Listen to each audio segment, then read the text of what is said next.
Halo semuanya, perkenalkan nama saya Nurdwi Anissa dengan NIM 123070038 dari Prodi Perbankan Syariah kelas 6C.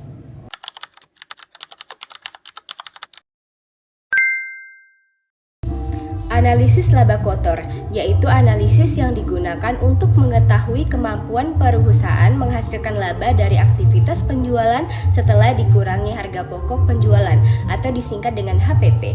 Adapun komponen utamanya yaitu yang pertama, penjualan. Penjualan menjadi sumber utama pendapatan perusahaan.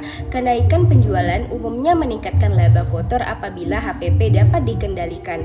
Yang kedua yaitu harga pokok penjualan, yaitu disingkat dengan HPP. HPP mencerminkan biaya produksi atau biaya memperoleh barang yang dijual. Jika HPP meningkat terlalu besar, laba kotor akan menurun. Yang ketiga, laba kotor. Rumus dasarnya yaitu laba kotor sama dengan penjualan dikurang HPP.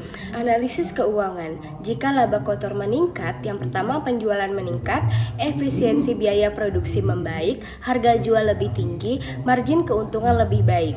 Jika laba kotor menurun, HPP naik terlalu tinggi, penjualan menurun, persaingan harga semakin ketat, serta efisiensi operasional menurun. Tujuan analisis laba kotor menilai efisiensi produksi, mengukur efektivitas penjualan, menentukan strategi harga, mengontrol biaya operasional. Analisis laba kotor sangat penting karena menunjukkan kemampuan dasar perusahaan menghasilkan keuntungan dari aktivitas utamanya. Semakin tinggi margin laba kotor, semakin baik kondisi operasional perusahaan. Modal kerja. Modal kerja adalah selisih antara aktiva lancar dengan hutang lancar yang digunakan untuk mendukung kegiatan operasional perusahaan sehari-hari.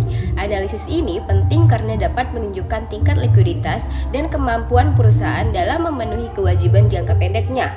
Sumber modal kerja perusahaan berasal dari yang pertama, hasil operasi perusahaan, yang kedua, penjualan aktiva tetap, yang ketiga penjualan saham atau obligasi, yang keempat pinjaman, dan yang kelima dana hibah.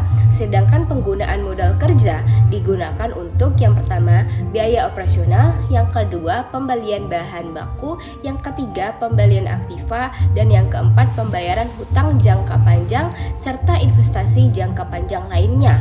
Pada contoh laporan PT Bank Tabungan Negara atau Persero TBK tahun 2013 sampai 2014, analisis dilakukan menggunakan yang pertama rasio total aktiva terhadap modal kerja bersih, yang kedua rasio kewajiban lancar, dan yang ketiga perputaran modal kerja. Jadi laporan sumber dan penggunaan modal kerja membantu perusahaan mengetahui dari mana modal kerja diperoleh dan bagaimana modal kerja itu digunakan. Analisis ini juga menunjukkan tingkat likuiditas perusahaan dan efisiensi pengelolaan dana operasional perusahaan. Analisis laporan keuangan secara singkat yaitu membahas tentang bagaimana perusahaan memperoleh kas dan menggunakan kas dalam satu periode tertentu. Analisis sumber dan penggunaan kas bertujuan untuk mengetahui yaitu dari mana kas itu diperoleh, dari mana kas itu digunakan, serta melihat kondisi likuiditas perusahaan.